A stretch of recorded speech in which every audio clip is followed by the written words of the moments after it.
اب ذرا ایک بدچلن عورت کے مکر و فریب کا واقعہ بھی سن لیجیے۔ بنی اسرائیل کے یہاں ایک پہاڑ تھا جسے وہ بڑی عظمت والا سمجھتے تھے اور اس کی بڑی عظمت و توقیر کرتے تھے، اور اگر کسی بات کا فیصلہ کرتے وقت قسم کھانے کی نوبت آتی تو اس پہاڑ پر چڑھ کر قسم کھاتے اور اسے وہ سچا سمجھ لیتے۔ اس شہر میں ایک خوبصورت عورت تھی جس کا ایک نوجوان سے ناجائز تعلق ہو گیا۔ عورت نے اس کو اپنے مکان میں بلانا شروع کر دیا۔ شوہر کو شبہ پیدا ہو گیا۔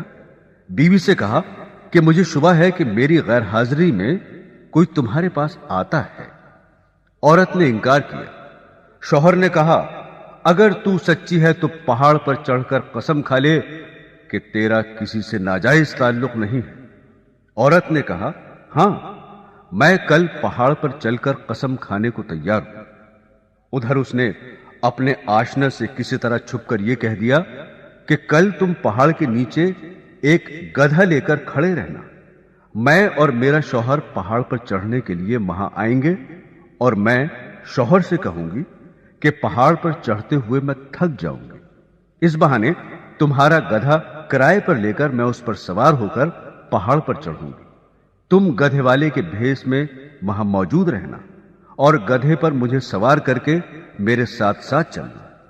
چنانچہ جب دوسرے روز میاں بیوی پہاڑ پر چڑھنے کے لیے گھر سے نکلے اور چلتے چلتے پہاڑ کے پاس پہنچے تو وہاں اس کا آشنا گدھے والے کے بھیس میں گدھا لیے کھڑا ہوا تھا۔ عورت نے شوہر سے کہا چلتے چلتے میں تھک گئی ہوں، مجھے یہ گدھا کرائے پر سواری کے لیے دو۔ شوہر نے گدھے والے سے کرایہ مقرر کیا اور بیوی کو گدھے پر سوار کر کے تینوں پہاڑ پر چڑھنے لگے۔ جب وہ جگہ آئی جہاں لوگ قسمیں کھاتے تھے تو اس مکار عورت نے اپنے آپ کو گدھے سے نیچے گرا دیا، اور اس گرنے میں اپنی رانے وغیرہ قابل سطر بدن بھی ننگا کر دیا، اور ایسی صورت پیدا کر دکھائی کہ شوہر نے یہی سمجھا کہ گدھے سے اتفاقاً گر گئی اور گرتے ہوئے اتفاقاً ننگی ہو گئی ہے۔ وہ جھٹ اٹھی اور اپنا لباس درست کر کے پہاڑ کی قسم کھانے والی جگہ پر کھڑی ہو کر کہنے لگی میں قسم کھاتی ہوں میرے ننگے بدن کو آج تک تمہارے سوا اور اس گدھے والے کے سوا اور کسی نے نہیں دیکھا۔ شوہر مطمئن ہو گیا کیونکہ اس نے یہ سمجھا کہ اس گدھے والے نے اسے گدھے سے گرتے ہوئے اس کا ننگا بدن اتفاقاً دیکھا۔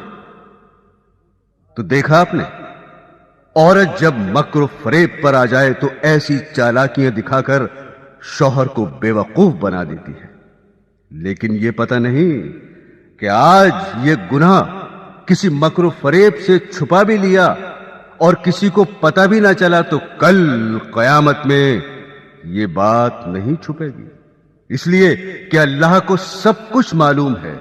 اللہ سے کوئی کام چھپا ہوا نہیں، دنیا والوں سے چھپ سکتا ہے لیکن اللہ تعالی سے نہیں چھپ سکتا، اور اللہ کے نبی صلی اللہ علیہ وسلم نے اس کا عذاب بتا دیا کہ ایسی عورت سینے کے بل جہنم کے اندر جلے گی۔